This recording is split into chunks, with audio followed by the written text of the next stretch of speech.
नमस्कार दोस्तों, एजुकेशन की नई दुनिया में आपका स्वागत है। मैं जितेंद्र कुमार जौली। उत्तर प्रदेश माध्यमिक शिक्षा सेवा चयन बोर्ड द्वारा यूपी टीजीटी भर्ती 2021 का संशोधित विज्ञापन जारी किया गया है। इस भर्ती हेतु शैक्षिक योग्यता क्या निर्धारित की गई है, आयु सीमा क्या रहेगी, परीक्षा पैटर्न क्या रहेगा, चयन प्रक्रिया क्या होगी, आवेदन शुल्क कितने रुपए रहेगा और जो अभ्यर्थी यहाँ पर सिलेक्टेड होंगे उनको कितने रुपए वेतन मिलेगा, संपूर्ण जानकारी संशोधित विज्ञापन के अनुसार इस वीडियो में देने का प्रयास किया गया है। यदि आपने पूर्व में आवेदन कर दिया है तो क्या आपको दोबारा से आवेदन करना है या नहीं करना है, और अन्य राज्य वाले भी यहाँ पर आवेदन कर सकते हैं या नहीं कर सकते हैं, जानने के लिए इस वीडियो को शुरू से अंत तक देखिए। आइए शुरुआत करते हैं।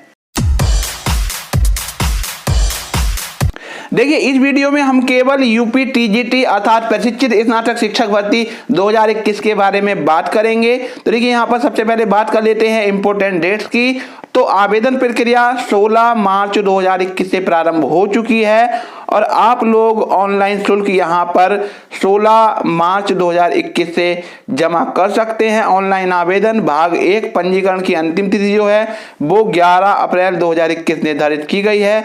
ऑनलाइन शुल्क जमा करने हेतु अंतिम तिथि 13 अप्रैल 2021 निर्धारित की गई है। ऑनलाइन आवेदन भाग 2 सबमिट करने की अंतिम तिथि 15 अप्रैल 2021 है। इन तिथियों को ध्यान में रखते ही आपको यहाँ पर आवेदन करना है। आइए बात करते हैं यहाँ पर कितने पदों के लिए भर्ती होने वाली है। तो देखिए, 12,603 पदों के लिए यहाँ पर विज्ञापन निकाला गया है। आइए महत्वपूर्ण निर्देशों के बारे में बात करते हैं। तो देखिए, यदि आप लोग आवेदन करना चाहते हैं तो इसके लिए आपको ऑनलाइन आवेदन करना होगा और ऑनलाइन आवेदन करने के लिए आपको जाना होगा www.upsessb.org की वेबसाइट पर। इस वेबसाइट पर जाने के बाद में आप लोग ऑनलाइन आवेदन कर सकते हैं। यहाँ पर यदि कोई अभ्यर्थी चाहे तो एक से अधिक विषयों के लिए भी आवेदन कर सकता है, परंतु यदि वह अनेक विषयों के लिए आवेदन करना चाहता है तो हर एक विषय के लिए उसको अलग अलग से आवेदन करना होगा। विज्ञापित पदों की संख्या घट अथवा बढ़ भी सकती है। तो देखिए, यहाँ पर जो परीक्षा होगी उसमें नेगेटिव मार्किंग नहीं होगी। यहाँ पर दिया हुआ है लिखित परीक्षा में ऋणात्मक अंकन नहीं होगा।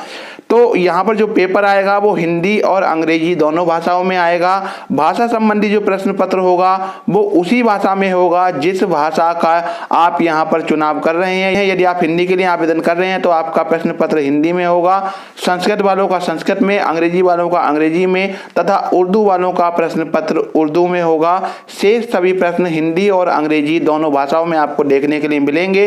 तो देखिए, यहाँ पर क्या अन्य स्टेट वाले भी आवेदन कर सकते हैं? तो देखिए, किसी भी स्टेट के जो नागरिक हैं वो इस भर्ती में आवेदन कर सकते हैं, परंतु सामान्य श्रेणी के लिए ही वे लोग यहाँ पर एलिजिबल होंगे। उनको उत्तर प्रदेश में किसी भी प्रकार के आरक्षण का लाभ नहीं दिया जाएगा। उत्तर प्रदेश के जो भी निवासी हैं उनको ही यहाँ पर आरक्षण का लाभ दिया जाएगा। ईडब्ल्यूएस कैटेगरी के जो कैंडिडेट हैं उनको 10% आरक्षण यहाँ पर प्रदान किया गया है, परंतु केवल वे ही लोग इस आरक्षण का लाभ ले सकते हैं जो उत्तर प्रदेश के निवासी हैं। आइए जानते हैं कि जो अभ्यर्थी यहाँ पर पहले आवेदन कर चुके हैं उनको क्या दोबारा से फॉर्म भरना होगा या नहीं भरना होगा।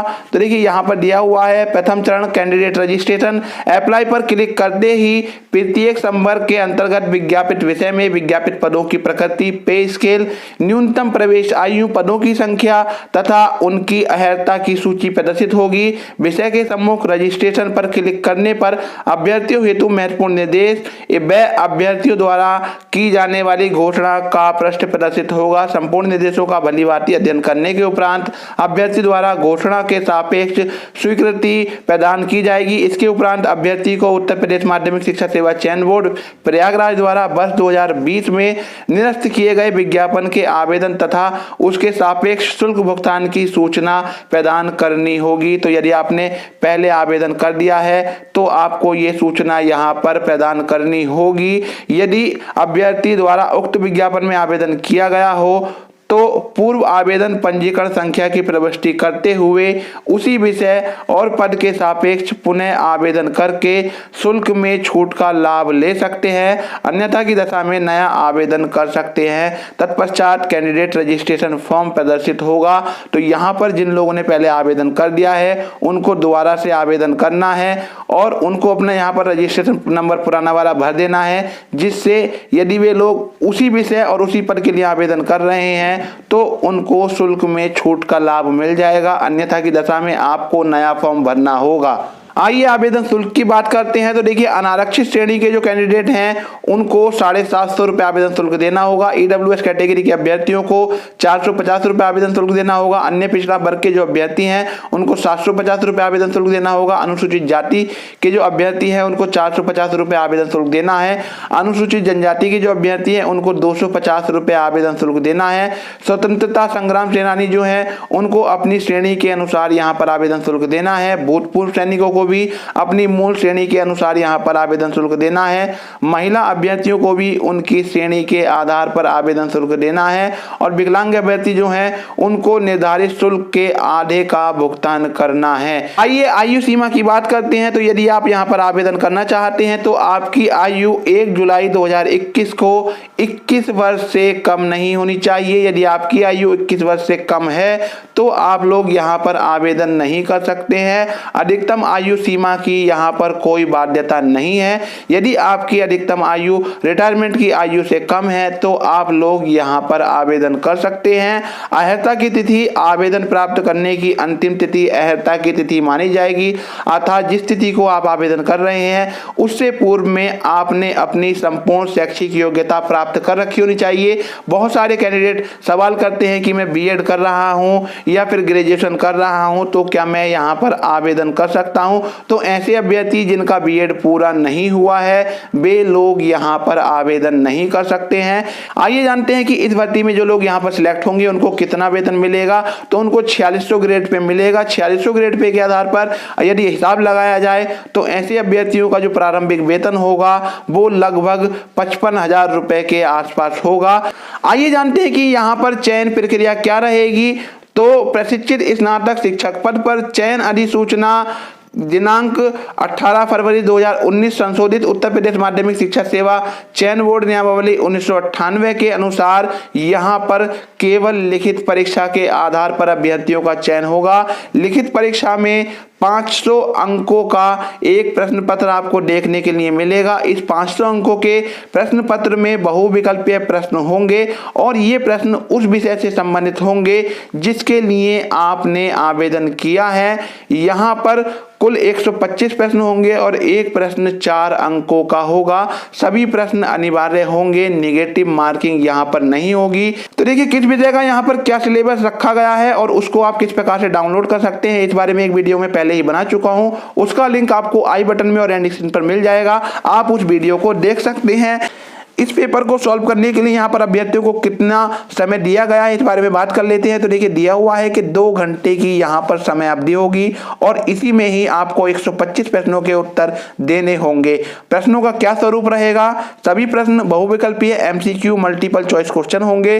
प्रत्येक प्रश्न के उत्तर के लिए 4 विकल्प दिए होंगे जिनमें केवल एक सबसे उपयुक्त विकल्प का चयन अभ्यर्थियों को करना होगा। सही उत्तर के गोले को उत्तर पत्रक में काली स्याही की बॉल पेन से काला करना होगा। आपको जो आंसर यहाँ पर देने हैं वो ओएमआर शीट में देने हैं। जो तदर्थ शिक्षक हैं वो लोग यदि यहाँ पर आवेदन कर रहे हैं तो उनको उनकी सेवा के 1 वर्ष के कार्यकाल के लिए 1.5 अंक निर्धारित किए गए हैं। उनको अधिकतम 30 अंक यहाँ पर प्रदान किए जाएंगे। यहाँ पर देखिए किसी भी शिक्षक की जो मेरिट है वो 500 अंकों से अधिक नहीं हो सकती, इस बारे में भी बताया गया है। आइए जानते हैं कि यहाँ पर फाइनल मेरिट किस प्रकार से बनाई जाएगी। तो देखिए अब तक जो यहाँ पर चयन होता था उसमें सबसे पहले लिखित परीक्षा होती थी। जो लोग लिखित परीक्षा को पास कर लेते थे उनको इंटरव्यू के लिए बुलाया जाता था और इंटरव्यू हो जाने के बाद में लिखित परीक्षा के अंक, इंटरव्यू के अंक, साथ ही बीएड, एमएड, पीएचडी आदि के आधार पर मिलने वाले वेटेज अंकों को जोड़कर फाइनल मेरिट बनाई जाती थी और उसके आधार पर यहाँ पर अभ्यर्थियों का चयन होता था। परंतु अब यहाँ पर इंटरव्यू नहीं होगा, इसलिए लिखित परीक्षा प्लस जो अभ्यर्थी यहाँ पर तदर्थ शिक्षक हैं उनके वेटेज अंक जो है उनको वेटेज अंक दिए जाएंगे और उसके आधार पर यहाँ पर मेरिट बनाई जाएगी और उस मेरिट के आधार पर अभ्यर्थियों का यहाँ पर चयन होने वाला है। ये पुरुष अभ्यर्थी जो हैं वे केवल बालक वर्ग की संस्थाओं हेतु ही आवेदन कर सकते हैं। बालिका वर्ग की संस्थाओं हेतु वे लोग आवेदन नहीं कर सकते हैं। परंतु कोई ऐसा पुरुष जो नेत्रहीन है वह संगीत विषय हेतु बालिका संस्था हेतु आवेदन कर सकता है। महिला वर्ग के जो अभ्यर्थी हैं वे बालक या बालिका दोनों वर्ग के विद्यालयों हेतु आवेदन कर सकते हैं, परंतु उनको विज्ञापन में किसी एक विकल्प का चयन करना होगा कि वे बालक वर्ग की संस्थाओं हेतु आवेदन करना चाहते हैं या बालिका वर्ग की संस्थाओं हेतु आवेदन करना चाहते हैं। यदि किसी अभ्यर्थी के फॉर्म में कोई त्रुटि हो जाती है तो वह नया फॉर्म भर सकता है। सबसे बाद में जो फॉर्म उस अभ्यर्थी ने भरा होगा वह ही अंतिम आवेदन माना जाएगा। शेष आवेदन उसके निरस्त समझे जाएंगे। प्रशिक्षित स्नातक शिक्षक तथा प्रवक्ता पद की परीक्षाएं अलग अलग तिथियों में संपन्न होंगी। पात्र अभ्यर्थी दोनों पदों के लिए अलग अलग आवेदन कर सकते हैं। आइए जानते हैं कि यहाँ पर परीक्षा कब होने वाली है। तो देखिए यहाँ पर लिखा हुआ है नोट परीक्षा तिथि की सूचना यथा समय दी जाएगी। तो यहाँ पर अभी परीक्षा की तिथि घोषित नहीं की गई है, परंतु आप ये मानकर चलिए कि जून या जुलाई माह में इस भर्ती हेतु परीक्षा हो सकती है। विशेष परिस्थितियों में यह परीक्षा पहले भी हो सकती है। तो आप लोगों को यही सलाह दी जाती है कि आप अभी से तैयारी में जुट जाइए। आइए जानते हैं किन किन विषयों में यहाँ पर विज्ञापन आया हुआ है। तो सबसे पहले बात करते हैं प्रशिक्षित स्नातक शिक्षक बालक वर्ग की। तो आप लोगों को यदि ये देखना है कि किस विषय में किस श्रेणी में कितनी सीटें हैं तो आप यहाँ पर इसका स्क्रीनशॉट लेकर रख सकते हैं। यदि आप बालक वर्ग में आवेदन करना चाहते हैं तो आप हिंदी, गणित, गृह विज्ञान, उर्दू, अंग्रेजी, कला, सामाजिक विज्ञान, सिलाई, संस्कृत, विज्ञान, जीव विज्ञान, वाणिज्य, कृषि, शारीरिक शिक्षा, संगीत वादन और संगीत गायन विषय हेतु आवेदन कर सकते हैं। यदि आप प्रशिक्षित स्नातक शिक्षक बालिका वर्ग हेतु आवेदन करना चाहते हैं तो उसके बारे में देखिए यहाँ पर स्क्रीन पर दिया हुआ है। आप इसका स्क्रीनशॉट लेकर रख सकते हैं और ये जान सकते हैं कि किस विषय में किस कैटेगरी में कितनी सीटें हैं और आप चाहें तो अपने मनपसंद विषय में यहाँ पर आवेदन कर सकते हैं। वही सारे विषय यहाँ पर हैं जो बालक वर्ग में भी दिए गए हैं। आइए टीजीटी अर्थात प्रशिक्षित स्नातक शिक्षक पद हेतु क्या शैक्षिक अर्हताएं निर्धारित की गई हैं इस बारे में बात कर लेते हैं। तो देखिए जो शिक्षक यहाँ पर चयनित होते हैं वह कक्षा 9 और 10 को पढ़ाते हैं। उसके लिए यहाँ पर क्या योग्यता है जान लेते हैं। सबसे पहले बात करते हैं हिंदी विषय की। बीए हिंदी एवं संस्कृत के साथ इंटरमीडिएट अथवा समकक्ष परीक्षा एवं बीएड या अन्य समकक्ष उपाधि यहाँ पर मुख्य अर्हता रखी गई है। ऐसे अभ्यर्थी जिनके पास बीए हिंदी एवं संस्कृत विषय के साथ अथवा समकक्ष परीक्षा बीएड या अन्य डिग्री है वे लोग यहाँ पर आवेदन कर सकते हैं। अनिवार्य प्रशिक्षण योग्यता यहाँ पर दी हुई है। अभ्यर्थियों ने बीएड या अन्य समकक्ष डिग्री यहाँ पर उत्तीर्ण कर रखी होनी चाहिए। यदि आपने कोई वरीयमान या अधिमानी अर्हता प्राप्त कर रखी है तो फॉर्म भरते समय आपको उसका भी विवरण यहाँ पर देना है। वरीयमानी अभ्यर्थियों में बीएड, एमएड, पीएचडी, किसी राष्ट्रीय स्तर की खेलकूद प्रतियोगिता में राज्य स्तर की टीम के माध्यम से प्रतिभाग लेने का प्रमाण पत्र होना चाहिए। तो देखिए यहाँ पर जो अधिमानी अर्हता है उसका लाभ अभ्यर्थियों को ऐसी दशा में मिल सकता है कि दो अभ्यर्थियों के लिखित परीक्षा में समान अंक है तो ऐसी दशा में वरीयमान या अधिमानी अर्हता प्राप्त करने वाले अभ्यर्थियों को पहले नियुक्ति दी जाएगी। आगे हम जान लेते हैं कि गणित विषय हेतु यहाँ पर क्या शैक्षिक योग्यता निर्धारित की गई है। बीए अथवा बीएससी गणित प्रशिक्षित, साथ में यहाँ पर बीएड होना भी अनिवार्य है। गृह विज्ञान विषय के लिए जान लेते हैं क्या योग्यता निर्धारित की गई है। गृह विज्ञान या गृह अर्थशास्त्र, होम इकोनॉमिक्स या घरेलू विज्ञान, डोमेस्टिक साइंस या गृह कला, होम आर्ट में प्रशिक्षित स्नातक अथवा गृह विज्ञान महाविद्यालय इलाहाबाद का टीसी अथवा लेडी इरविन कॉलेज दिल्ली का डिप्लोमा, भारत में विधि द्वारा स्थापित किसी मान्यता प्राप्त विश्वविद्यालय से स्नातक उपाधि। उर्दू विषय की बात करते हैं तो बीए उर्दू विषय से तथा एलटी या बीटी या बीएड या अन्य समकक्ष शिक्षा अथवा शिक्षण में डिग्री या डिप्लोमा, साथ ही बीएड भी यहाँ पर अनिवार्य रखा गया है। अंग्रेजी विषय की बात करें तो बीए अंग्रेजी साहित्य सहित प्रशिक्षित अभ्यर्थी होना चाहिए अथवा यूजीसी द्वारा मान्यता प्राप्त विश्वविद्यालय डिग्री कॉलेज से त्रिवर्षीय स्नातक कोर्स अंग्रेजी भाषा के साथ और साथ ही प्रशिक्षण उपाधि अर्थात बीएड या इसके समकक्ष डिग्री होनी चाहिए। इसके बाद में यहाँ पर दे रखा है संस्कृत विषय हेतु क्या शैक्षिक योग्यता निर्धारित की गई है। बीए संस्कृत सहित तथा एलटी या बीटी या बीएड या अन्य समकक्ष शिक्षा अथवा शिक्षण में डिग्री या डिप्लोमा अथवा वाराणसी संस्कृत विश्वविद्यालय द्वारा प्रदत्त शास्त्री या आचार्य की उपाधि के साथ एलटी या बीटी या अन्य समकक्ष अथवा शिक्षण में डिग्री या डिप्लोमा होना चाहिए। बीएड या अन्य समकक्ष अर्हता भी अभ्यर्थी के पास होनी चाहिए। इसके बाद बात करते हैं वाणिज्य विषय की, तो यहाँ पर लिखा हुआ है प्रशिक्षित बीकॉम, और यानी कि अभ्यर्थी को बीकॉम होना चाहिए, साथ ही बीएड या इसके समकक्ष डिग्री उसके पास होनी चाहिए। कृषि विषय की बात करते हैं तो बीएससी कृषि विषय के साथ में प्रशिक्षित अभ्यर्थी यहाँ पर आवेदन कर सकते हैं। इन अभ्यर्थियों के लिए भी बीएड या समकक्ष योग्यता अनिवार्य रूप से होनी चाहिए। आइए जानते हैं कला विषय हेतु यहाँ पर क्या शैक्षिक योग्यता निर्धारित की गई है। तो देखिए कला विषय हेतु यहाँ पर बहुत सारे सब्जेक्ट को शामिल किया गया है। आप इसका स्क्रीनशॉट ले सकते हैं कि किन किन विषयों से यहाँ पर स्नातक या फिर ये डिग्री डिप्लोमे करने वाले लोग यहाँ पर आवेदन कर सकते हैं। आप यहाँ से स्क्रीनशॉट ले सकते हैं। साथ ही आप लोग यहाँ पर देख सकते हैं कि कौन कौन लोग कला विषय हेतु आवेदन कर सकते हैं। इसका भी आप यहाँ पर स्क्रीनशॉट लेकर रख सकते हैं। आइए जानते हैं शारीरिक शिक्षा विषय हेतु यहाँ पर क्या शैक्षिक योग्यता निर्धारित की गई है। माध्यमिक शिक्षा परिषद उत्तर प्रदेश द्वारा प्रदत्त इंटरमीडिएट प्रमाण पत्र अथवा उसके समकक्ष कोई अन्य अर्हता एवं राज्य सरकार के शिक्षा विभाग द्वारा सीपीएड प्रमाण पत्र अथवा उसके समकक्ष कोई अन्य अर्हता। टिप्पणी यहाँ पर दी हुई है, भारत में विधि द्वारा स्थापित किसी मान्यता प्राप्त विश्वविद्यालय से स्नातक उपाधि जिन्होंने प्राप्त कर रखी है सीपीएड प्रमाण पत्र या अन्य समकक्ष प्रमाण पत्र उनके पास है तो वे लोग यहाँ पर आवेदन कर सकते हैं। सिलाई विषय हेतु क्या शैक्षिक योग्यता निर्धारित की गई है। तो देखिए यहाँ पर दिया हुआ है इंटरमीडिएट सीटी, इंटरमीडिएट में सिलाई सहित अथवा सीटी में सिलाई में विशेष योग्यता।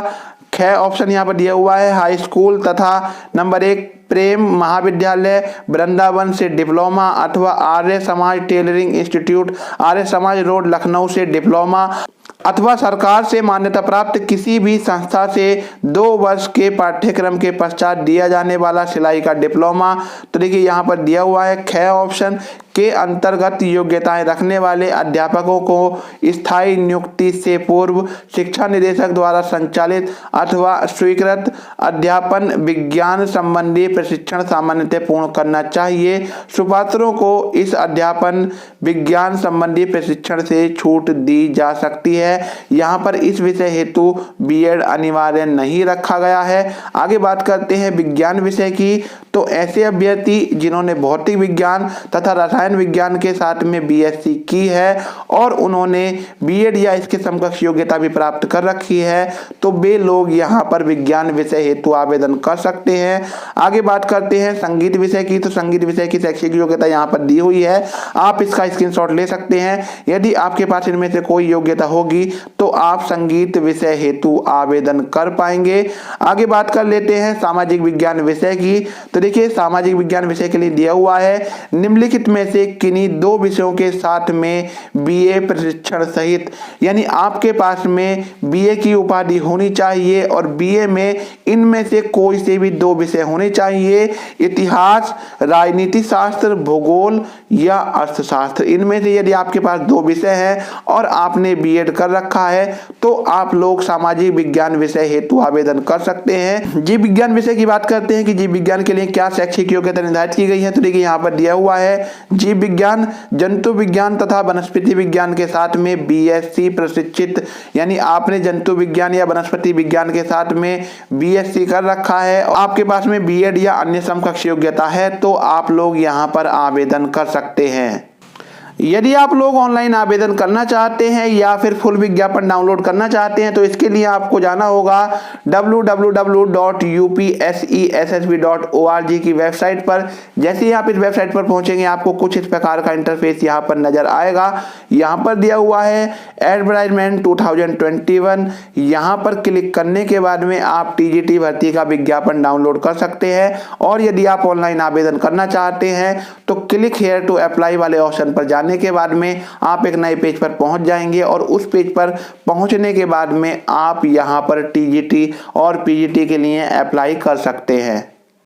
ये वीडियो आपको कैसा लगा कमेंट करके बताइए। यदि वीडियो अच्छा लगा हो तो लाइक कीजिए और अपने साथियों में शेयर कीजिए। यदि आप हमारे चैनल पर नए आए हैं और आपने हमारे चैनल को अभी तक सब्सक्राइब नहीं किया है तो चैनल को सब्सक्राइब कर लीजिए। सब्सक्राइब करने के बाद बेल आइकन दबाकर ऑल नोटिफिकेशन ऑन कर लीजिए ताकि हमारी आने वाली वीडियो का नोटिफिकेशन आपको मिलता रहे। फिर मिलेंगे एक नई वीडियो के साथ, तब तक के लिए गुड बाय।